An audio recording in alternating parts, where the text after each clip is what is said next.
Hi everyone, welcome you all in Madhav Accountancy Classes.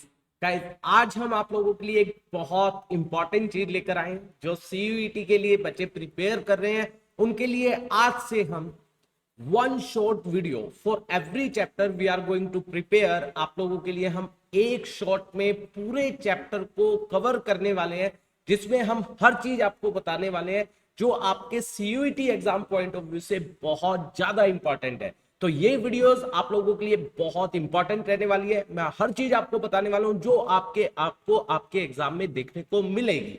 तो आपको इन videos को बिल्कुल भी मिस नहीं करना है, एंड तक जरूर देखना है ताकि आपको पूरा का पूरा चैप्टर अच्छे से कवर हो जाए। तो चलिए गाइस, आज की वीडियो को हम स्टार्ट करते हैं with our first chapter, that is accounting for partnership firm fundamental. इस चैप्टर को स्टार्ट करने से पहले एक बात आपको बहुत इंपॉर्टेंट बताना चाहूंगा। गाइस, हम आप लोगों के लिए बहुत अच्छे नोट्स प्रिपेयर कर रहे हैं जो आपकी अपनी ऐप माधव अकाउंटेंसी क्लासेस जो play store as well as iOS user है उन सभी के लिए अवेलेबल है, जिनका नीचे लिंक दिया गया है। आप उस ऐप को जरूर डाउनलोड कीजिए और वहां पर आपको अकाउंट्स के नहीं केवल आपको इको के भी नोट्स प्रोवाइड किए जा रहे हैं जिससे आपको आपके एग्जाम में बहुत ज्यादा हेल्प मिलेगी। तो चलिए गाइस, आज का लेक्चर हम स्टार्ट कर रहे हैं with our first chapter, that is accounting for partnership firm. देखिए, सबसे पहली चीज जो इसके अंदर आती है that is definition of partnership. Partnership की डेफिनेशन क्या है? तो ये किसने बताया? सेक्शन 4 ने बताया। Section 4 of Indian partnership act 1932 क्या बताती है कि partnership is a relation between persons, यहां पर पर्संस लिखा हुआ, who have agreed to share the profit of the business carried on by all or any of them acting for all. ये क्या कहती है? पार्टनरशिप जो है वो रिलेशन है पर्संस का, दो या दो से ज्यादा पर्सन का, who have agreed to share the profit, जिन्होंने एग्री किया है कि वो प्रॉफिट और लॉस को डिवाइड करेंगे। किसके? बिजनेस के, ऑफ अ बिजनेस। गाइस, यहां पर बिजनेस की बात हो रही है, चैरिटेबल इंस्टीट्यूशंस की बात नहीं हो रही है। मतलब आपका मोटिव जो होना चाहिए वो पैसा कमाना होना चाहिए।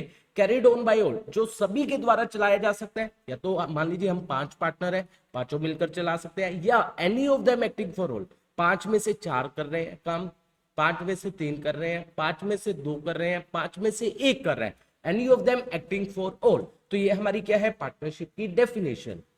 अब देखिए, इसके बाद जो अगली इंपॉर्टेंट चीज आती है, पार्टनर्स, फर्म और फर्म ने। पहली बात, पार्टनर कौन होते हैं, पार्टनर्स कौन होते हैं? जो हम एग्रीमेंट करते हैं, क्योंकि पार्टनरशिप किसके बीच में होता है? पार्टनर्स के बीच में। और वो किसके ऊपर बेस्ड होता है? एग्रीमेंट।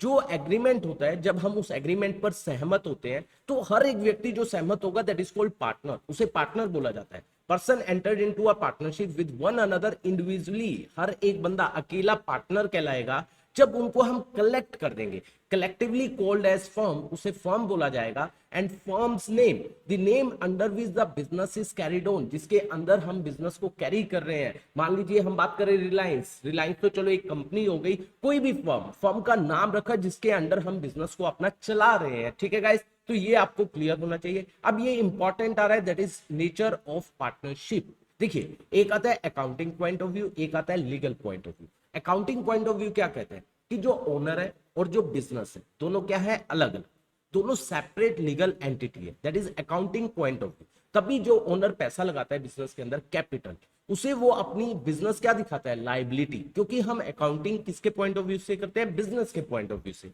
और उसके बाद लीगल पॉइंट ऑफ व्यू, लो क्या कहता है? दोनों सेम है।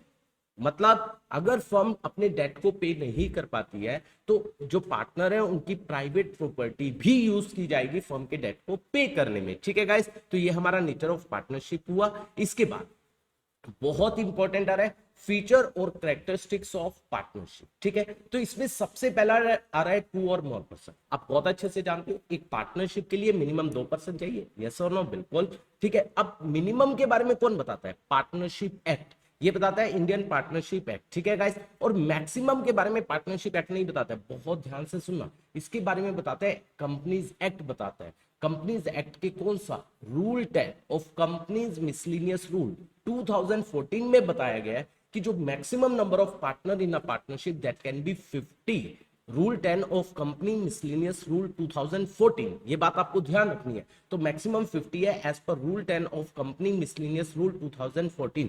तो मैक्सिमम के बारे में कौन नहीं बताता है? पार्टनरशिप बताता नहीं है। दूसरा, इसके बाद कॉम्पिटेंट टू कॉन्ट्रैक्ट, कि जो पार्टनरशिप में पार्टनर एंटर करेंगे वो कॉम्पिटेंट टू कॉन्ट्रैक्ट होने चाहिए, मतलब वो एबल होने चाहिए कि वो क्या कर सके, पार्टनरशिप में एंटर कर सके। अब बात आती है कौन कौन कॉम्पिटेंट टू कॉन्ट्रैक्ट नहीं है। पहला, जिसका दिमाग खराब है, क्योंकि वो अपना अच्छा बुरा नहीं सोच सकता, तो पहली बात पर्सन ऑफ अनसाउंड माइंड नहीं जा सकता। दूसरा, person disqualified by law, law ने बोला है इसके साथ पार्टनरशिप करोगे तो वो पार्टनरशिप नहीं कहलाएगी। मान लो कोई क्रिमिनल है, कोई मर्डरर है, उसके साथ बोल दिया भैया इसके साथ पार्टनरशिप नहीं करनी, अगर आप फिर भी करते हो तो वो पार्टनरशिप लॉ की नजरों में नहीं कहलाएगी। पर्सन डिस्क्वालिफाइड बाय लॉ, पहला है unsound mind, person disqualified by law, और तीसरा है माइनर। माइनर के साथ भी गाइस, अब सुनना बहुत इंपॉर्टेंट है, बहुत सारे बच्चों को इसमें कंफ्यूजन रहती है। माइनर के साथ भी आप एक नई पार्टनरशिप में एंटर नहीं कर सकते। अगर कोई ऑनगोइंग पार्टनरशिप है, आप उस केस में माइनर को एंटर कर सकते हो, लेकिन वो भी किसके लिए, केवल प्रॉफिट्स के लिए। वो नई पार्टनरशिप में एंटर नहीं कर सकता minor, but minor can be admitted for the benefit of partnership only. ठीक है गाइस, उसके बाद नेक्स्ट है हमारे पास एग्रीमेंट। एग्रीमेंट के बारे में क्या बोला गया कि जो एग्रीमेंट होना चाहिए, क्योंकि पार्टनरशिप किसका आउटकम है, एग्रीमेंट। लो नहीं इंपोज करता है, लो नहीं कहता कि आपको मेरे साथ पार्टनरशिप करनी पड़ेगी, नहीं कहता है। ये हम दोनों के बीच में डिपेंड करता है। अगर हमें अपनी टर्म्स एंड कंडीशन हम दोनों को एक दूसरे की पसंद आती है तब तो हम क्या करेंगे, पार्टनरशिप में एंटर करेंगे, अदरवाइज एंटर नहीं करेंगे। और जो एग्रीमेंट है, देखो guys, agreement that can be oral or that can be in written. वो नहीं है, कंपल्सरी नहीं है कि आपको ओरल या रिटर्न ही रिटर्न करना पड़ेगा, नहीं guys, that can be in oral, that can be in written too. जब वो रिटर्न में होता है that is called partnership deed. I hope ये बात आपको समझ आई होगी। इसके बाद बिजनेस, बिजनेस जो होना चाहिए, पहली बात लॉफुल होना चाहिए, लीगल होना चाहिए, इलीगल नहीं होना चाहिए। मान लो आप अफीम बेच रहे हो, कुछ कर रहे हो, ऐसे काम, ये इलीगल है, वैसा नहीं होना चाहिए, लीगल होना चाहिए। और दूसरा, उसका मकसद प्रॉफिट कमाना होना चाहिए, मतलब आप चैरिटेबल काम कर रहे हो तो वो पार्टनरशिप नहीं कहलाएगी। ठीक है, उसके बाद profit sharing, yes guys, very important. हर एक पार्टनर को अधिकार है कि उसे प्रॉफिट मिले, प्रॉफिट हो रहे हैं तो प्रॉफिट मिलना चाहिए। अगर किसी भी पार्टनर को मना किया जा रहा है प्रॉफिट होने के बावजूद कि आपको प्रॉफिट नहीं मिलेंगे, तो वो पार्टनर ही नहीं कहलाएगा। इसका मतलब पार्टनरशिप में अगर प्रॉफिट हो रहा है तो हर एक पार्टनर को प्रॉफिट मिलेगा। ऐसा हो सकता है कि हम किसी पार्टनर को कह दें कि आपको लॉस बियर करने की जरूरत नहीं है, ऐसा पॉसिबल है, जैसा माइनर का केस है। गाइस क्लियर है। इसके बाद business carried on by all or any of them acting for all, कि बिजनेस सभी के द्वारा, जैसे मैंने एग्जांपल दिया था स्टार्टिंग में, 5 के 5 पार्टनर मिलकर भी चला सकते हैं। 5 में से कोई 4 कर रहा है, 3 चला रहे हैं, 2 चला रहे हैं, 1 चला रहे हैं, तो business carried on by all, पांचों के 5। Any of them acting for all, मतलब 5 में से 4, 5 में से 3, 5 में से 2, 5 में से 1। ठीक है गाइस, और यहीं से देखो एक principal as well as agent relationship, that is very important.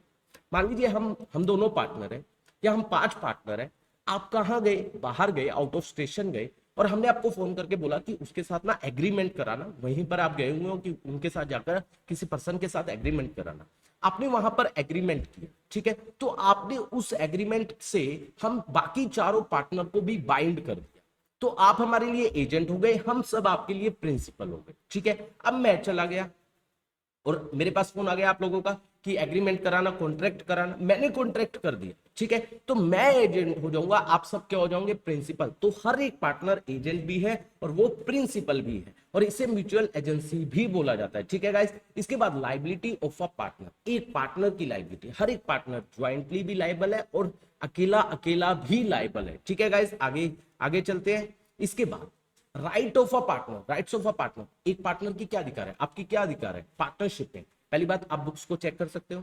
दूसरा, अगर कोई नया पार्टनर एंटर कर रहा है तो आपकी परमिशन के बिना नहीं होगा, ये आपका अधिकार है। तीसरा, अगर कोई भी डिसीजन लिए जाएंगे आपसे पूछ कर लिए जाएंगे। चौथा, अगर आप पार्टनरशिप से बाहर जाना चाहते हो तो आप एक प्रॉपर नोटिस देकर आप क्या कर सकते हो, आप रिटायर हो सकते हो। ठीक है, पांचवा, अगर आपने फर्म को लोन दिया, guys mind my word, that is very important, अगर आपने फर्म को क्या दिया, लोन, और कोई पार्टनरशिप डीड में रेट ऑफ इंटरेस्ट नहीं बोला गया है कि आपको कितना रेट ऑफ इंटरेस्ट मिलेगा, तो 6% पर एनम का आपको क्या दिया जाएगा, इंटरेस्ट दिया जाएगा।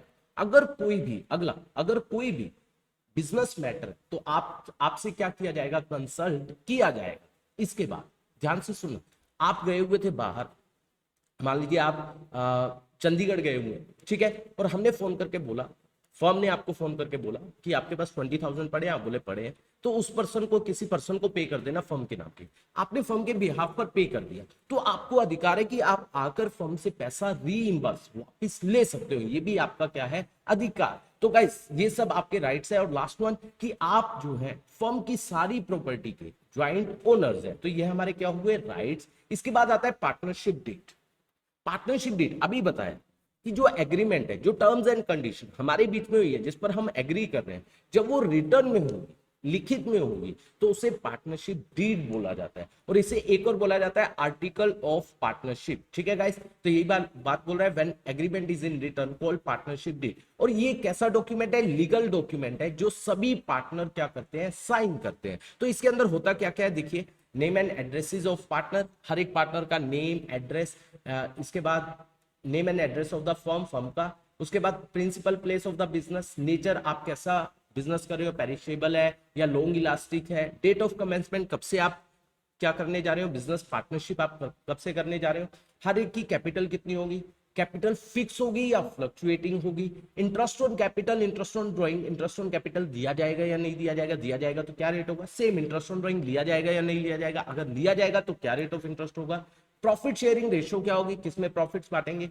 इंटरेस्ट ऑन लोन, कि इंटरेस्ट ऑन लोन के केस में कितना इंटरेस्ट पार्टनर को दिया जाएगा, अगर पार्टनर क्या दे रहा है, लोन दे रहा है फर्म को, रेम्युनरेशन टू पार्टनर, पार्टनर को क्या सैलरी, कमीशन, ये सब दिया जाएगा या नहीं दिया जाएगा, दिया जाएगा तो किसको कितना कितना दिया जाएगा, वैल्यूएशन ऑफ गुडविल कैसे करेंगे, एसेट को कैसे वैल्यू करेंगे जब भी रिकॉन्स्टिट्यूशन होगा, सेटलमेंट ऑफ अकाउंट, अकाउंट्स को सेटल कैसे करेंगे जब भी कोई नया पार्टनर आ रहा है, जा रहा है या रेशियो में चेंज हो रहा है, सेटलमेंट ऑफ डिस्प्यूट, अगर लड़ाई झगड़े हो जाए तो क्या डिस्प्यूट सेटल करने के लिए आर्बिट्रेटर, मध्यस्थ, उसको हम अपॉइंट करेंगे या नहीं करेंगे, अगर करेंगे तो उसका नाम क्या होगा, वो डीड में होना चाहिए। अकाउंटिंग पीरियड हमारा 1 अप्रैल से 31 मार्च होगा या 1 जनवरी से 31 दिसंबर होगा, ये सब अकाउंटिंग पीरियड में आता है। Right and duties of partner, हर एक पार्टनर की क्या राइट है, क्या ड्यूटीज है। ड्यूरेशन ऑफ पार्टनरशिप, पार्टनरशिप की ड्यूरेशन, कि वो एट विल है, जितने समय तक चलाना चाहे उतने समय तक, या हम एक पर्टिकुलर ऑब्जेक्टिव के लिए है, गाइस क्लियर है। इसके बाद बैंक अकाउंट ऑपरेशन, कौन कौन बैंक के अकाउंट को, हमारी फर्म के बैंक के अकाउंट को ऑपरेट करेगा, एक पार्टनर करेंगे या 2 करेंगे। डेथ ऑफ अ पार्टनर, अगर पार्टनर की डेथ होती है तो क्या होगा, क्योंकि पार्टनर की डेथ के केस में अगर डीड साइलेंट है तो फर्म वहीं पर क्या हो जाती है, बर्न हो जाती है। ठीक है गाइस, अब ये इंपॉर्टेंट है, सुनना गाइस ध्यान से। क्लोजेस, जो ये ऊपर क्लोजेस दिए गए हैं, आप इनमें से कुछ भी चेंज कर सकते हो, सभी पार्टनर अगर एग्री करते हैं, with the consent of all the partner.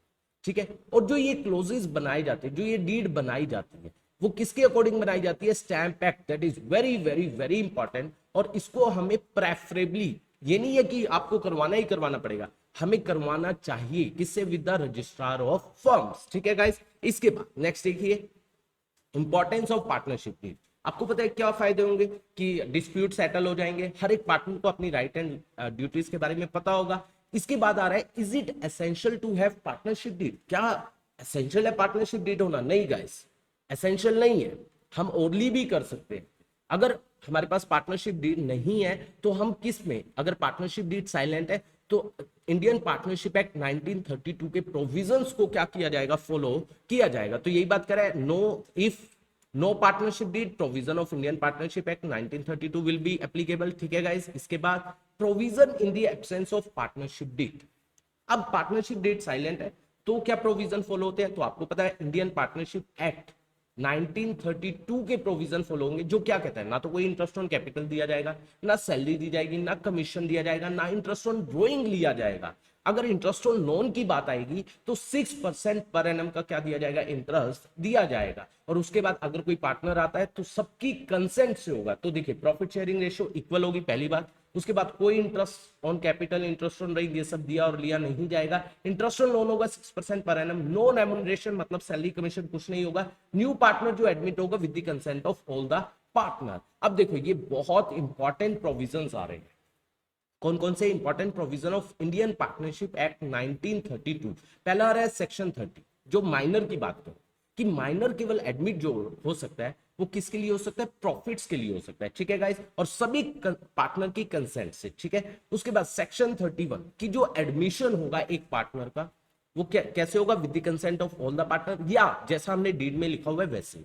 ठीक है, सेक्शन 32, एक पार्टनर रिटायर हो सकता है, ठीक है, with the consent of all the partner, या अगर डीड में कुछ लिखा हुआ है भी ऐसे रिटायर हो सकता है तो वैसे भी वो रिटायर हो सकता है, ठीक है। सेक्शन 69 जो रजिस्ट्रेशन है, ऊपर पढ़ा भी था, रजिस्ट्रेशन ऑप्शनल है, कंपलसरी नहीं है, तो ये बोलता है registration of the firm is optional not compulsory. Section 35 ये क्या है, अगर किसी पार्टनर की डेथ हो जाए और डीड में कुछ नहीं बोला गया, अभी मैंने जब बताया था डीड के बारे में उसमें बोला भी था, तो फर्म वहीं पर क्या हो जाएगी, बंद हो जाएगी, अनलेस अदरवाइज एग्रीड। अगर कुछ भी एग्री नहीं हुआ है by the partner, firm is dissolve on the death of a partner. Dissolve का मतलब बंद होना, ठीक है गाइस। इसके बाद that is very important, liabilities. एक पार्टनर की क्या लाइबिलिटी है, दो लाइबिलिटी है। पहली लाइबिलिटी, मान लीजिए आप और मैं पार्टनर कर रहे हैं, हम 5 पार्टनर हैं, हम मिलकर पार्टनरशिप कर रहे हैं। अब क्या हुआ, मैंने क्या किया, जो हम बिजनेस कर रहे हैं मिलकर, वैसा ही एक चोरी छुपके से एक और बिजनेस खोल लिया अकेले का। और नेचुरल बात है, जो कस्टमर हमारी पार्टनरशिप में आ रहे थे, मैंने यहां पर अपने यहां पर शिफ्ट करने स्टार्ट कर दिए। तो उसके बारे में क्या बोला जाता है, अगर आप ऐसा काम करोगे और उस बिजनेस में आपको, जो मैंने अकेले ने किया और उसमें आपको प्रॉफिट होता है, वो सारा प्रॉफिट फर्म से बिलोंग करता है, जो आपकी पार्टनरशिप फर्म, आपको पार्टनरशिप फर्म को वो प्रॉफिट देना पड़ेगा। अगर आपको उस फर्म में लॉस होते हैं, अकेले ने जो खोली है, तो वो फर्म क्या नहीं करेगी, जो पार्टनरशिप फर्म है वो लॉसेस क्या नहीं करेगी, बियर नहीं करेगी। पार्टनरशिप में वो प्रॉफिट तो देने पड़ेंगे, अगर लॉसेस हुए तो लॉसेस नहीं लेगी। दूसरी बात, अगर आपने क्या किया, अपने बिजनेस कनेक्शन के कारण, ठीक है गाइस, बिजनेस कनेक्शन मतलब जैसे हम 5 पार्टनर है और हमें रॉ मटेरियल की जरूरत है, मैंने किसी के साथ साठगांठ कर ली, मैंने कहा कि मैं अपनी फर्म में आपका रॉ मटेरियल लगवा दूंगा, आप भेज देना, आप मुझे कमीशन देना 20%। मान लीजिए 1 करोड़ का हमारा क्या आया रॉ मटेरियल, मैंने 20% उसको अकेले में बोला मैं लगवाऊंगा, 20% मेरा, उसने 20 लाख मुझे दे दी, मैंने अपनी पॉकेट में डाली और आराम से घर जा। तो उसके बारे में भी बोला गया है कि अगर आप ऐसा काम करते हो तो जो ये आपने कमीशन ली है ये फर्म से बिलोंग करती है और आपको फर्म को क्या करनी पड़ेगी, देनी पड़ेगी। तो ये आपके 2 पॉइंट है गाइस, क्लियर है। इसके बाद नेक्स्ट आता है that is profit and loss appropriation account. देखिए profit and loss appropriation account है क्या, that is a nominal account, ठीक है। नॉमिनल अकाउंट की बात करें अगर हम, देखिए मैं यहां पर बनाकर दिखा देता हूं, देखिए profit and loss appropriation account हम बना रहे हैं, ठीक है। डेबिट एंड क्रेडिट, ये कब बनाया जाता है, ये आफ्टर प्रॉफिट एंड लॉस बनता है, आपको याद होगा। और यहां पर सबसे पहला आता है bye profit and loss account. ये क्या होता है, बेसिकली जो net profit and loss account से ट्रांसफर होता है, ठीक है। तो इसकी एंट्री क्या होती है, profit and loss account debit to profit and loss appropriation account, ठीक है, जो हमारा नेट प्रॉफिट ट्रांसफर हो। फिर हम क्या करते हैं, interest on capital, commission, salary, तो हम एंट्री करते हैं इंटरेस्ट ऑन कैपिटल, खर्चा होता है फर्म के लिए, सैलरी, कमीशन, ये डेबिट हो जाएगा। 2 में किसको दिया जाएगा, पार्टनर को। अगर उनकी क्या है फिक्स, तो यहां पर यूज होगा पार्टनर्स करंट, यस और नो। अगर फ्लक्चुएटिंग है तो वर्ड यूज होगा कैपिटल, ठीक है। फिर ये हमारा कौन सा अकाउंट है, नॉमिनल, इसे हमें at the end of the year क्या करना होता है, क्लोज। तो हम एंट्री करते हैं profit and loss appropriation account debit. 2 में क्या करते हैं, 2 में इंटरेस्ट ऑन कैपिटल, सैलरी या कमीशन। बेसिकली इसे एप्रोप्रिएशन में क्यों दिखाया जाता है, जैसा आपने पढ़ा भी है +2 में, क्योंकि ये खर्चे जो है वो सारे पार्टनर से रिलेटेड, और ये खर्चे कौन से हैं, एप्रोप्रिएशन ऑफ प्रॉफिट। अगर प्रॉफिट्स होंगे तभी दिए जाएंगे, अदरवाइज नहीं दिए जाएंगे। अगर हम इसको प्रॉफिट एंड लॉस में दिखाएं, प्रॉफिट एंड लॉस में वो खर्चे आते हैं जो चार्ज अगेंस्ट प्रॉफिट है, जो आपको देने ही देने पड़ेंगे। तो यहां पर आपका क्या आता है, इंटरेस्ट ऑन, आपको याद होगा इंटरेस्ट ऑन कैपिटल।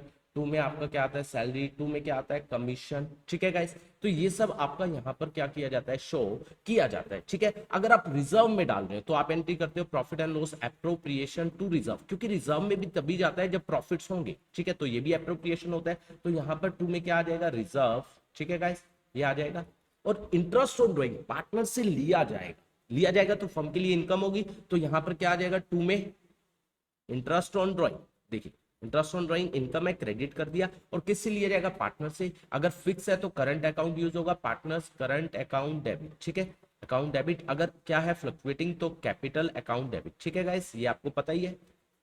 2 में इंटरेस्ट ऑन ड्रॉइंग, फिर एंट्री होगी इंटरेस्ट ऑन ड्रॉइंग। 2 में क्या हो जाएगा, प्रॉफिट एंड लॉस एप्रोप्रिएशन। तो ये प्रॉफिट एंड लॉस एप्रोप्रिएशन में बाय में यहां पर क्या आ जाएगा, इंटरेस्ट ऑन ड्रॉइंग, ठीक है। जो भी पार्टनर है, ए बी जितने भी पार्टनर है उनसे लिया जाएगा। फिर उसके बाद लास्ट चीज जो आती है वो आप प्रॉफिट्स को डिवाइड करते हो, जो डिविजिबल प्रॉफिट जिन्हें बोला जाता है। टू प्रॉफिट्स ट्रांसफर टू, किसमें, अगर फिक्स है तो करंट आएगा, यहाँ पर करंट वर्ड यूज होता है, CURRENT करंट।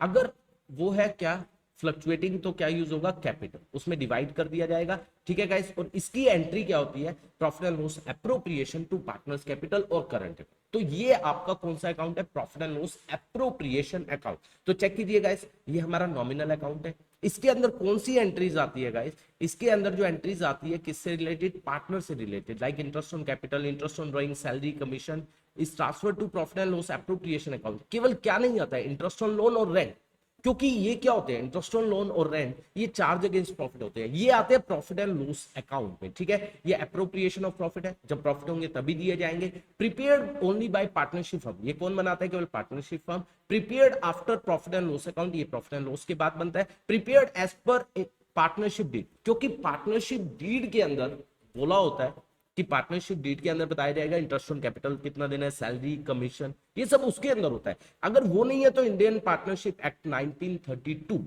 वो बताएगा कि हाँ कोई सैलरी नहीं देनी है, कोई कमीशन नहीं, प्रॉफिट्स को 1:1 में डालना है। तो ये जो बनाया जाता है या तो एज पर पार्टनरशिप डीड या इंडियन पार्टनरशिप एक्ट 1932 के अकॉर्डिंग क्या किया जाता है, बनाया जाता है। तो देखिए, profit and loss appropriation account, यहाँ पर आ गया डेबिट, यहाँ पर आ गया क्रेडिट। ठीक है, तो यहाँ पर सबसे पहले प्रॉफिट ट्रांसफर हुआ, फिर salary, commission, interest on capital, interest on drawing credit हो गया क्योंकि इनकम होती है, रिजर्व में डाला, फिर हमने प्रॉफिट्स को ट्रांसफर कर दिया पार्टनर्स में। अगर उनकी कैपिटल कैसी है गाइस, फ्लक्चुएटिंग, तो कैपिटल यूज होगा, अगर उनकी फिक्स है तो वी विल यूज कर। ठीक है गाइस, तो ये हमारा हुआ एप्रोप्रिएशन अकाउंट, और ये जर्नल एंट्रीज मैंने सारी आपको बता दी है। ठीक है गाइस, इसके बाद ये डिफरेंस आप लोग कर लेना गाइस, आसान है प्रॉफिट एंड लॉस और एप्रोप्रिएशन में। और charge against profit and appropriation of profit मैं बता देता हूं, चार्ज अगेंस्ट प्रॉफिट वो एक्सपेंस होते हैं जो आपको देने ही देने पड़ेंगे, चाहे आपको प्रॉफिट हो रहा है चाहे आपको लॉस हो रहा है, इन्हें प्रॉफिट एंड लॉस अकाउंट में दिखाया जाता है। लेकिन जो एप्रोप्रिएशन ऑफ प्रॉफिट है ये तभी दिए जाएंगे जब प्रॉफिट होगा, अदरवाइज देने की जरूरत नहीं है।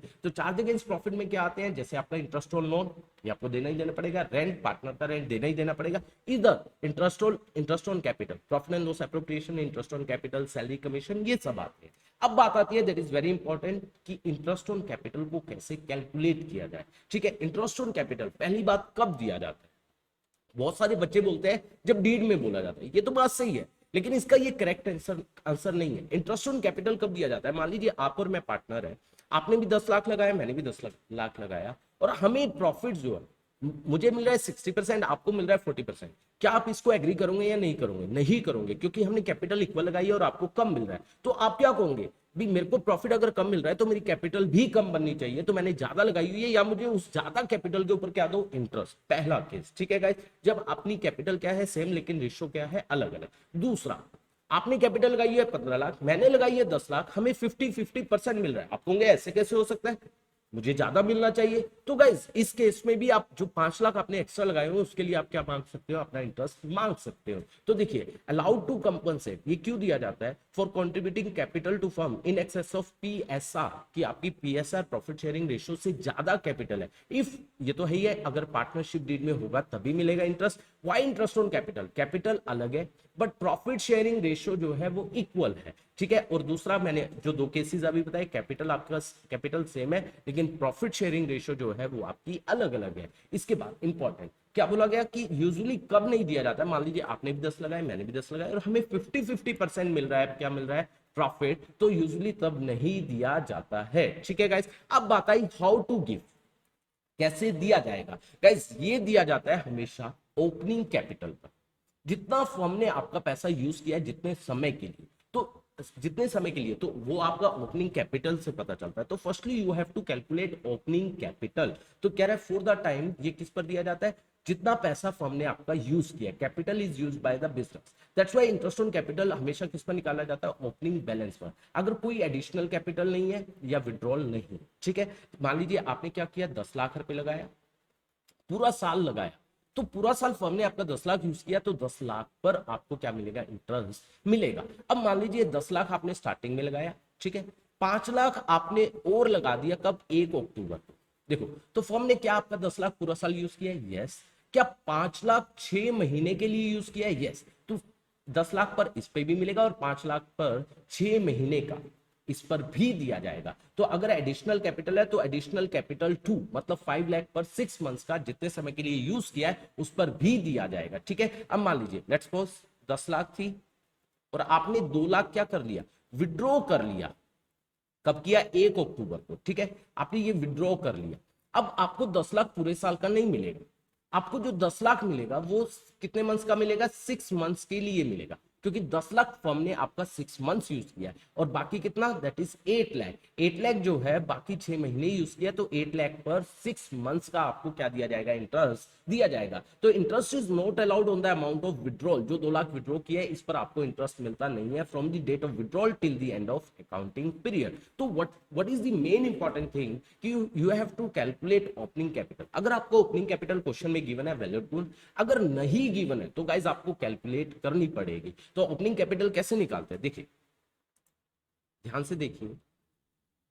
ओपनिंग कैपिटल के लिए, opening capital if you are going to calculate, देखिए ओपनिंग कैपिटल आप उसमें क्या ऐड करते हो, नेट प्रॉफिट ऐड करते हो। ठीक है, ड्रॉइंग्स को क्या करते हो, माइनस, उसके बाद एडिशनल कैपिटल को क्या करते हो, ऐड, तो उससे आपकी क्या आती है, क्लोजिंग कैपिटल। ठीक है, अब आपको ओपनिंग कैपिटल निकालनी है, तो जो यहाँ प्लस का है उधर जाकर माइनस का हो जाएगा। तो opening capital is equal to closing capital, ये नेट प्रॉफिट ऐड हुआ है तो माइनस हो जाएगा नेट प्रॉफिट, ड्रॉइंग्स क्या हो जाएंगी, ऐड, और एडिशनल कैपिटल क्या हो जाएगी, सॉरी माइनस। और अगर इंटरेस्ट ऑन कैपिटल होगा तो यहाँ ऐड हो होगा, यहाँ आकर क्या हो जाएगा, minus interest on capital. Interest on drawing यहाँ क्या हो रहा होगा, माइनस, तो यहाँ आकर क्या हो जाएगा, ऐड। तो इस तरीके से you can calculate your opening capital. ठीक है गाइस, ये आपने पढ़ा भी होगा +2 में। तो ये आपका ओपनिंग कैपिटल का फॉर्मूला हुआ। तो इस तरीके से आप ओपनिंग कैपिटल निकालकर फिर इंटरेस्ट क्या कर सकते हो, कैलकुलेट कर सकते हो। इसके बाद आता है इंटरेस्ट ऑन ड्रॉइंग। ठीक है, इंटरेस्ट ऑन ड्राइंग के बारे में अगर हम बात करें, इंटरेस्ट ऑन ड्राइंग, अगर इंटरेस्ट ऑन ड्राइंग के कॉन्सेप्ट को समझने से पहले आपको 2 बातें समझनी पड़ेगी कि इंटरेस्ट ऑन ड्राइंग लगता किस पर है। ड्राइंग 2 तरीके से हो सकती है, एक तो ड्राइंग अगेंस्ट प्रॉफिट और एक ड्राइंग अगेंस्ट कैपिटल। अगर ड्राइंग अगेंस्ट कैपिटल की बात करें तो ये कैपिटल में से विड्रॉ होता है, तो इसको इसके ऊपर इंटरेस्ट ऑन ड्राइंग नहीं लगाया जाता। इसको कब कंसीडर किया जाता है, जब हम इंटरेस्ट ऑन कैपिटल निकालते हैं। तो ये drawing out of capital, capital में से निकालना, तो इस पर इंटरेस्ट ऑन ड्राइंग हम क्या नहीं करते हैं, कैलकुलेट नहीं करते हैं। ये कब कंसीडर किया जाएगा, इंटरेस्ट ऑन कैपिटल निकालते समय। अगर बात करें ड्राइंग आउट ऑफ प्रॉफिट, ये क्या होते हैं, जैसे मान लीजिए प्रॉफिट आपको कब पता चलता है, 31 मार्च को। ठीक है, 31 मार्च को आपको प्रॉफिट्स पता चल रहे हैं, और लेकिन आप विड्रॉ कर रहे हो 1 अक्टूबर, उससे 6 महीने पहले। तो फर्म क्या कहती है कि मैं आपसे 6 महीने का क्या लूंगी, इंटरेस्ट लूंगी, क्योंकि आपने 6 महीने पहले क्या निकाला है, पैसा निकाला है। That is called interest on drawing, तब चार्ज किया जाता है। ठीक है, अब 6 मंथ्स का आपसे इंटरेस्ट चार्ज किया जाएगा। और गाइस ये कौन सा होता है, that is called drawing out of profit. तो यहां पर इंटरेस्ट ऑन ड्रॉइंग को क्या किया जाएगा, कैलकुलेट किया जाएगा। गाइस क्लियर है। और गाइस इसमें एक और सबसे इंपॉर्टेंट बात आती है, क्या बात आती है कि अगर आपको डेट ऑफ ड्रॉइंग नहीं गिवन है तो आप कंसीडर करते हो, मान लीजिए during the year word given है, मान लीजिए आपको बोला गया आपने 50,000 ड्यूरिंग द ईयर ड्रॉ किया है, डेट आपको गिवन नहीं है, तो आप 6 मंथ्स का you are calculating 6 months, you will calculate 6 months interest for interest on drawing। guys clear है, तो आपको ये बात क्लियर होनी चाहिए। इसके बाद देखिए गाइस हमारे पास नेक्स्ट आ रहा है पार्टनर्स कैपिटल अकाउंट। 2 टाइप से आप कैपिटल अकाउंट बना सकते हो। एक, पहला आप कह रहे हो कि आपकी कैपिटल फिक्स रहेगी, मींस टू से आपकी कैपिटल में कोई चेंज होने वाला नहीं है, फिक्स रहने वाली है। मतलब आपने मान लीजिए आप और हमने सोचा 1-1 करोड़ रुपए हम लगाने वाले हैं, ये एज इट इज रहेगी। तो उस केस में हम 2 अकाउंट बनाते हैं, वन इज कैपिटल अकाउंट और वन इज करंट अकाउंट। ठीक है गाइस, कैपिटल अकाउंट बनाते हैं और करंट। देखो कैपिटल अकाउंट की अगर मैं बात करूं, इसमें केवल जो 1 करोड़ हमने लगाया है वो आएगा। अगर मैं इसको यहां पर बनाकर दिखाऊं, देखिए गाइस, पहले मैं किसकी बात कर रहा हूं कि अगर हमारी कैपिटल क्या है, फिक्स, देखिए फिक्स है। ठीक है, तो उस केस में एक तो हमारा कैपिटल अकाउंट बनेगा, ठीक है, और एक हमारा बनेगा करंट अकाउंट। ठीक है, अगर मैं कैपिटल अकाउंट की बात करूं, कैपिटल अकाउंट के केस में देखो हम कैपिटल अकाउंट बना रहे हैं, मान लीजिए हम 2 पार्टनर हैं, ठीक है, ए और बी। ठीक है, ए और बी। ठीक है, ये हमारा कैपिटल अकाउंट हो गया और ये हमारा हो गया करंट। देखिए दैट इज ए और बी, ए और बी। देखो ये हुआ हमारा कैपिटल अकाउंट, ठीक है, ये हमारा हुआ करंट अकाउंट। ठीक है, अब फिक्स कैपिटल है, मान लीजिए हम दोनों ने कैपिटल कितनी लगाई 1 करोड़ 1 करोड़, मान लीजिए इसी साल बिजनेस स्टार्ट हुआ है तो बाय बैंक यूज होगा, अगर पहले से है तो बाय बैलेंस ब्रॉट डाउन, ठीक है। मान लीजिए 1 करोड़ 1 करोड़ हमने लगा, ये एज इट इज रही, इसमें चेंज नहीं करना।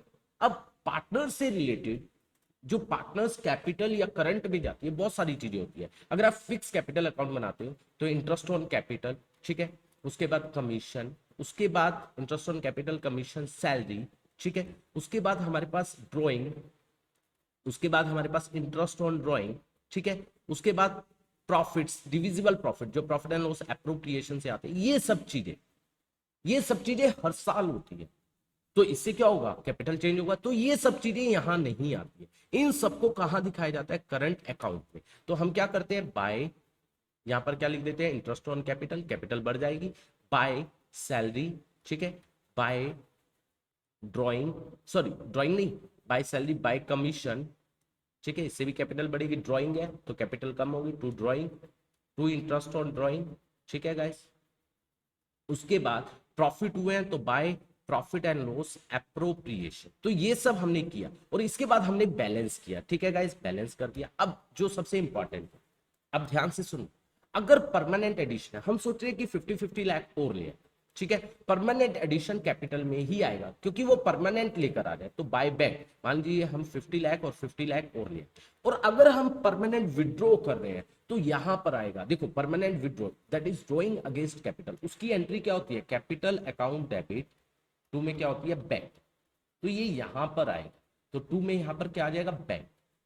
और नॉर्मल ड्राइंग की एंट्री क्या होती है, जो हमने ये वाली की है, वो होती है drawing account debit to cash या बैंक, फिर पार्टनर्स करंट अकाउंट, अगर हम बात करें फिक्स की, टू में क्या होता है, ड्राइंग, तो तभी यहां पर ड्राइंग वर्ड यूज हुआ और यहां पर टू बैंक यूज हुआ है, ठीक है। और इसका हम क्या करेंगे, balance, to balance carry down, ठीक है गाइस। गाइस याद रखना, दैट इज वेरी इंपॉर्टेंट कि ये जो बैलेंस होता है हमेशा कौन सा बैलेंस होगा, क्रेडिट, कैपिटल का हमेशा क्रेडिट होगा। और फिर हम किसका करेंगे, करंट, इसका डेबिट और क्रेडिट कुछ भी हो सकता है, दैट इज वेरी इंपॉर्टेंट, ठीक है गाइस। इसके बाद नेक्स्ट आता है, देखो मैं यहीं पर बात कर रहा हूं किसकी, फ्लक्चुएटिंग की बात कर रहा हूं, देखिए यहां पर मैं फ्लक्चुएटिंग की बात कर रहा हूं, ठीक है। मान लीजिए ए और बी पार्टनर है दो, ठीक है गाइस, ये ए और बी पार्टनर है, ये आ गया फ्लक्चुएटिंग, इसमें केवल एक ही अकाउंट बनता है, दैट इज कैपिटल अकाउंट, ठीक है। तो यहां पर आ गया ए और बी, ए और बी, ठीक है। तो यहां पर सारा का सारा जो हमने ऊपर पढ़ा है वो सारा का सारा एक ही अकाउंट में आएगा। मान लीजिए आपने बिजनेस अभी स्टार्ट किया तो बाय बैंक हो जाएगा, अगर पहले से है तो बाय बैलेंस क्या हो जाएगा, ब्रॉट डाउन, ठीक है। उसके बाद interest on capital, salary, commission, profit and loss appropriation से जो प्रॉफिट आ रहा है, उसके बाद ड्रॉइंग, जो आप नॉर्मल ड्रॉइंग कर रहे हो, ड्रॉइंग अगेंस्ट कैपिटल कर रहे हो, to bank, interest on drawing है तो इंटरेस्ट ऑन ड्रॉइंग, ठीक है। अगर लॉस हो रहा है, to profit and loss account, ठीक है, ये अभी फ्यूचर में हम बताने वाले हैं, ठीक है। तो ये सब सारा का सारा यहीं पर क्या किया जाता है, शो किया जाता है। फिर हम इसका बैलेंस करते हैं और इसके अगर बैलेंस की बात करें, इसका डेबिट और क्रेडिट कोई भी क्या हो सकता है, बैलेंस हो सकता है। तो ये बातें आपको क्लियर होनी चाहिए रिगार्डिंग किसके, रिगार्डिंग गाइस हम बात कर रहे हैं, पहला मैंने आपको बताया फिक्स के बारे में कि फिक्स कैपिटल अकाउंट है, ठीक है, और दूसरा मैंने बताया फ्लक्चुएटिंग, ठीक है। तो ये सब मैंने आपको बताया गाइस, ये सारे नोट्स आपको मैं कहां पर, आपकी ऐप पर अवेलेबल करवा दूंगा, माधव अकाउंटेंसी क्लासेस आपको मिल जाएंगे, बहुत इजी वे में लिखा हुआ है। और गाइस यहां पर देखो ये भी लिखा हुआ है, क्या लिखा हुआ है कि अगर साइलेंट है कि कौन सा फिक्स फॉलो करना है या फ्लक्चुएटिंग, तो आप किसको फॉलो करते हो गाइस, फ्लक्चुएटिंग, ठीक है गाइस। इसके बाद नेक्स्ट आता है रेमुनरेशन टू पार्टनर। रेमुनरेशन क्या है, लाइक आप सैलरी दे रहे हो, आप कमीशन दे रहे हो, सैलरी तो आपको क्वेश्चन में गिवन नहीं होगी कि सैलरी इतने दी है, कमीशन के बारे में बोल सकता है, ये इंपॉर्टेंट है गाइस, कमीशन के बारे में बोल सकता है कि बिफोर चार्जिंग सच कमीशन, बिफोर की प्रॉफिट, उस प्रॉफिट के ऊपर जिसमें से अभी कमीशन माइनस नहीं है, तो बिल्कुल सिंपल है। अगर आपको नेट प्रॉफिट के ऊपर बोला गया तो नेट प्रॉफिट, अगर डिविजिबल प्रॉफिट के ऊपर बोला गया आपका डिविजिबल प्रॉफिट कैलकुलेट हो जाएगा, ठीक है। मल्टीप्लाई में जो रेट ऑफ कमीशन है डिवाइड बाय 100 कर देना, बात खत्म। अगर नेट प्रॉफिट होगा तो नेट प्रॉफिट से कर देना, ठीक है, नेट प्रॉफिट आपका आ जाएगा। और डिविजिबल प्रॉफिट, ठीक है, डिविजिबल प्रॉफिट दिया होगा तो डिविजिबल प्रॉफिट के अकॉर्डिंग हो जाएगा, ठीक है। लेकिन बोलता है प्रॉफिट आफ्टर चार्जिंग सच कमीशन, प्रॉफिट आफ्टर चार्जिंग सच कमीशन है, तो आपको ध्यान रखना है भाई, नेट प्रॉफिट और डिविजिबल प्रॉफिट जो भी दिया होगा multiply by rate of commission, divide by 100 और उसमें रेट ऑफ कमीशन मान लो 10% है तो 10 नीचे क्या कर दिया जाता है, ऐड कर दिया जाता है। और एक बात जो सबसे इंपॉर्टेंट है यहाँ पर, अगर मैनेजर कमीशन की बात होती है तो वो आता है प्रॉफिट एंड लॉस अकाउंट पे, ठीक है गाइस, क्योंकि वो चार्ज अगेंस्ट प्रॉफिट होता है। अगर पार्टनर्स कमीशन की बात होगी तो वो आएगा प्रॉफिट एंड लॉस एप्रोप्रिएशन में, ठीक है गाइस। तो ये कमीशन हो गया। इसके बाद interest on loan by the firm to the partner. इससे पहले मैं एक टॉपिक यहां पर बताना चाहूंगा, अगर पार्टनर ने फर्म को दिया है, ठीक है, पार्टनर ने फर्म को लोन दिया है, तो पहली बात कि उसके बारे में क्या बोला जाता है कि जो डीड के अंदर रेट मेंशन हुआ है उस रेट से उसको इंटरेस्ट दिया जाएगा, ठीक है। अगर मेंशन नहीं है तो 6% पर एनम का क्या दिया जाएगा, इंटरेस्ट दिया जाएगा। और उसकी एंट्रीज क्या होगी, देखिएगा, उसकी एंट्रीज होंगी, that would be interest firm के लिए क्या है, एक्सपेंस, तो interest on loan account debit to में पार्टनर्स कैपिटल में नहीं जाएगा, ध्यान रखना गाइस, पार्टनर्स लोन, ठीक है। और ये फर्म के लिए क्या है, एक्सपेंस, और ये चार्ज अगेंस्ट प्रॉफिट है, ये देना ही देना पड़ेगा, चाहे फर्म को प्रॉफिट है या लॉस, इसको प्रॉफिट एंड लॉस अकाउंट में दिखाया जाता है। टू में क्या हो जाएगा, इंटरेस्ट ऑन लोन, ठीक है गाइस। तो ये हमारा टॉपिक हुआ, अगर पार्टनर फर्म को लोन दे रहा है, ठीक है। अब बात आई, फर्म ने अगर पार्टनर को लोन दिया तो किस रेट ऑफ इंटरेस्ट से फर्म इंटरेस्ट लेगी। अगर डीड में जो मेंशन होगा, सुनना गाइस, डीड में अगर जो मेंशन होगा उससे, अगर डीड में मेंशन नहीं है तो कोई इंटरेस्ट लिया नहीं जाएगा, समझ आया। अगर फर्म ने पार्टनर को लोन दिया तो कोई इंटरेस्ट नहीं लिया जाएगा, अगर डीड में बोला नहीं गया। तो अगर लिया जा रहा है तो क्या एंट्री होगी, फर्म के लिए इनकम होगी, तो to interest on loan to partner, income है, क्रेडिट कर दिया। और ये गाइस पार्टनर से लिया जाएगा उसके कैपिटल या करंट, अगर फिक्स है तो करंट और अगर फ्लक्चुएटिंग है तो कैपिटल, तो पार्टनर्स कैपिटल या करंट अकाउंट डेबिट, ठीक है। और ये फर्म के लिए इनकम है, इसको प्रॉफिट एंड लॉस में दिखाया जाता है, नॉमिनल अकाउंट है, बंद करेंगे तो interest on loan to partner, to में क्या आ जाएगा, profit and loss account. Guys clear है, तो ये जर्नल एंट्री हमारी होती है। आई होप ये बात भी आपको समझ आई होगी। इसके बाद गाइस देखिए, इसके बाद हमारे पास है next rent payable. Same rent की भी वही है, लेकिन थोड़ा सा इसमें क्या ध्यान रखना है, रेंट पेड और पेबल, ठीक है। किसको, पार्टनर की बात होगी, तो पार्टनर की बात हो रही है, ये भी चार्ज अगेंस्ट प्रॉफिट है, देना ही देना पड़ेगा। तो when rent is paid in cash, pay कर दिया तो rent account debit to cash या बैंक होगा। अगर पे नहीं किया तो we will use outstanding rent, हम पार्टनर्स कैपिटल यूज नहीं करेंगे, आउटस्टैंडिंग रेंट, क्योंकि हमें इससे आउटसाइड, जैसे आउटसाइड लाइबिलिटी होती है वैसा ही ट्रीट करना है, ठीक है। और इसके बाद ये कौन सा है, चार्ज अगेंस्ट प्रॉफिट, तो profit and loss account debit to rent. Guys clear है। इसके बाद हमारे पास नेक्स्ट टॉपिक आ रहा है, that is when appropriations are more than profit, ठीक है। जब appropriation ज्यादा है प्रॉफिट से, ठीक है, मान लीजिए आप प्रॉफिट एंड लॉस एप्रोप्रिएशन बना रहे हो और आपके प्रॉफिट्स है 70,000, लेकिन आपको इंटरेस्ट ऑन कैपिटल देना है 1 लाख, ठीक है, कितना देना है, 1। मान लीजिए आपको 50,000 किसको देना है, ए को, और 50,000 किसको देना है, बी को, ठीक है। लेकिन आपके कितने प्रॉफिट्स अवेलेबल, कितने हैं, 70, तो आप 70 से ज्यादा नहीं दे सकते। तो आपको जो एप्रोप्रिएशन की रेशियो है, ये एप्रोप्रिएशन की रेशियो है, क्या रेशियो आएगी, 50,000 रेशियो 50,000, मतलब 1:1। इसी में ही 70,000 को क्या करना है, डिवाइड करना है, मतलब 1:1। गाइस ये क्वेश्चन आ सकता है, बहुत अच्छा पॉइंट है ये। तो इसका मतलब 35,000 और 35,000 दोनों पार्टनर को क्या कर दिया जाएगा, दे दिया जाएगा। That is called when appropriations are more than profit। और उसके बाद नेक्स्ट कॉन्सेप्ट है, अगर आपका क्या हो रहा है, लॉस हो रहा है, किसमें, फर्म, तो क्या होगा, अगर आपका लॉस हो रहा है गाइस, तो पहली बात प्रॉफिट एंड लॉस अकाउंट ही बनाया जाएगा, प्रॉफिट एंड लॉस से ही लॉस को डिवाइड कर दिया जाएगा। तो एंट्री क्या होगी गाइस, पार्टनर्स कैपिटल या current account debit to profit and loss account, यहीं से ही लॉस को डिवाइड कर दिया जाएगा। एप्रोप्रिएशन आप नहीं बनाते हो, there is only one exceptional case जब एप्रोप्रिएशन बनता है, that is interest on drawing. तो उससे इंटरेस्ट ऑन ड्रॉइंग से फर्म की इनकम बढ़ती है और लॉसेस कम हो जाते हैं, there is only one exceptional case. Otherwise profit and loss account से ही लॉसेस को क्या कर दिया जाता है, डिवाइड कर दिया जाता है, ठीक है गाइस। इसके बाद अब हमारे पास आ रहा है इंटरेस्ट ऑन ड्रॉइंग, बहुत आसान, दैट इज वेरी इजी। अभी पहले हमने बात की थी इंटरेस्ट ऑन ड्रॉइंग के कॉन्सेप्ट के बारे में, जब साल में एक बार ड्रॉ किया जा रहा है। अब बात आ रही है साल में कई बार ड्रॉ किया जा रहा है। देखिए अगर साल में कई बार किया जा रहा है ड्रॉ, और अमाउंट जो है हर ड्रॉइंग का वो अलग अलग है, या उनके बीच में जो टाइम गैप है वो अलग अलग है, तो उसमें हम दो मेथड यूज कर सकते हैं, सिंपल मेथड और प्रोडक्ट मेथड। सिंपल मेथड क्या है, हर एक का अलग से क्या निकाला जाएगा, इंटरेस्ट। मान लीजिए आपने पहले 1 अप्रैल को ड्रॉ किया तो उसके ऊपर 12 महीने का निकाला, फिर आपने क्या किया 1 जुलाई को किया उसके ऊपर 9 का निकाला, फिर आपने 1 अगस्त को किया फिर उसके ऊपर 8 मंथ का, मतलब सबके ऊपर अलग अलग आप क्या कर रहे हो, इंटरेस्ट कैलकुलेट कर रहे हो। और उसके बाद प्रोडक्ट मेथड, ये मेथड क्या है, देखो ये मेथड क्या है, मान लीजिए आपने क्या किया,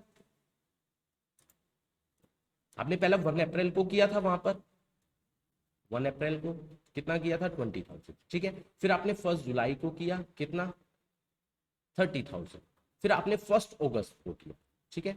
अब जो 1 अगस्त को किया 10,000, जो सिंपल मेथड है वो तो क्या कह रहा है 20,000, मान लीजिए 10% इंटरेस्ट ऑन ड्रॉइंग है, 10/100 इंटू में 12/12, इसका निकालेंगे ये आ जाएगा, ठीक है। ये क्या कह रहा है 30,000 इंटू में 10/100 कितने मंथ्स का 9/12, इसका अलग से निकालेंगे, सबका अलग अलग निकालिए, that is simple method. 10,000 into में 10/100 इंटू में 8/12, ठीक है, इससे अलग। अब इसको इजी फॉर्म में कैसे किया जा सकता है, प्रोडक्ट मेथड। देखो आप कैसे निकालेंगे, इसके इसके कितने मंथ्स है, कितने मंथ्स के लिए यूज हुआ है पैसा 12, ये कितने मंथ्स के लिए हुआ है 9, ये कितने के लिए हुआ है 8, तो इसको हम इनके जो मंथ्स है उससे मल्टीप्लाई करते हैं, ये आ जाएगा 2,40,000, ठीक है, और ये आ जाएगा 2,70,000, और उसके बाद ये आ जाएगा 80,000, इनको ऐड करेंगे, ठीक है, ध्यान से समझना गाइस, इनको ऐड किया, जो ये सम आया मल्टीप्लाई बाय में 10/100 और मल्टीप्लाई में एक महीने का, ये ध्यान रखना है 1/12, ठीक है गाइस। तो ये आपका कौन सा मेथड हुआ, प्रोडक्ट, ठीक है गाइस। अब लास्ट जो चीज आ रही है दैट इज वेरी इंपॉर्टेंट, अगर आप क्या कर रहे हो, देखिए अगर आप ड्राइंग कर रहे हो एक साल में बहुत बार और हर एक ड्राइंग आपकी सेम है, पहली कंडीशन, दूसरा उनके बीच में गैप भी सेम है, तो आप क्या कर सकते हो, आपको अलग अलग निकालने की जरूरत नहीं है या प्रोडक्ट मेथड यूज करने की जरूरत नहीं है, केवल एक आप सिंपल ये फॉर्मूला यूज करोगे और आपका क्या निकल जाएगा, इंटरेस्ट निकल जाएगा। कंडीशन पहली, हर ड्राइंग सेम होनी चाहिए, दूसरा उनके बीच में हर ड्राइंग के बीच में गैप सेम होना चाहिए। तो आप क्या करोगे, कैसे, देखो टोटल ड्राइंग जो पूरे साल में, मान लीजिए आप हर मंथ में 10,000 ड्रॉ कर रहे हो, तो पूरे साल में आपने 120 किया 1,20,000, तो यहाँ पर टोटल ड्रॉइंग 1,20,000 आएगा। अगर आप क्वार्टर में कर रहे हो, हर क्वार्टर में 20,000, तो टोटल ड्रॉइंग, क्वार्टर होता है हर 3 महीने के बाद एक, ठीक है, तो 20,000 20,000 20,000 20,000 4 बार किया तो टोटल ड्रॉइंग होगी 80,000। ये बात आपको ध्यान रखनी है, टोटल ड्रॉइंग इनटू में रेट ऑफ इंटरेस्ट, ये तो आपको पता ही है, मल्टीप्लाई बाय में एवरेज पीरियड, ये आपको समझ कि एवरेज पीरियड निकालना पड़ेगा, डिवाइड बाय 12। तो एवरेज पीरियड कैसे निकालेंगे, month left after first drawing plus month left after last drawing divide by 2, divide by 2। देखो आपने अगर हर महीने की स्टार्टिंग में किया, ठीक है, अब पहली ड्राइंग आपने कब की 1 अप्रैल को, मंथ कितने बच गए 12, ठीक है। लास्ट ड्राइंग आप कब करोगे 1 मार्च को, कितने मंथ बच गया 1, 12 प्लस 1 कितना हो गया 13, divide by 2, 13/2 that would B 6.5 बस, तो यहां पर 6.5 आ जाएगा। तो इस तरीके से आप किसी को भी, लेकिन कंडीशन इसमें दो, पहला हर ड्राइंग का अमाउंट सेम होना चाहिए और इंटरवल सेम होना चाहिए, तो ये वाला आप मेथड फॉलो करके आप क्या कर सकते हो, एवरेज पीरियड निकाल सकते हो। तो गाइस आई होप आपको ये पूरा का पूरा चैप्टर अच्छे से क्लियर हुआ होगा, मैंने हर चीज इसके अंदर आपको बताई है, आपकी हर चीज कवर की है, अच्छे से आपको समझ आई होगी। गाइस अगर आपको समझ आई है, बस एक हम्बल रिक्वेस्ट है आप लोगों से, इसको ज्यादा से ज्यादा शेयर कीजिए ताकि ये सभी तक पहुंच पाए और सभी इसका बेनिफिट उठा सके। अगर आपको पसंद आई है वीडियो तो लाइक एंड कमेंट जरूर करके बताइए कि आपको वीडियो कैसी लगी। बाकी सेकंड चैप्टर के बारे में हम very soon we are going to post the video. Thank you so much for watching this video.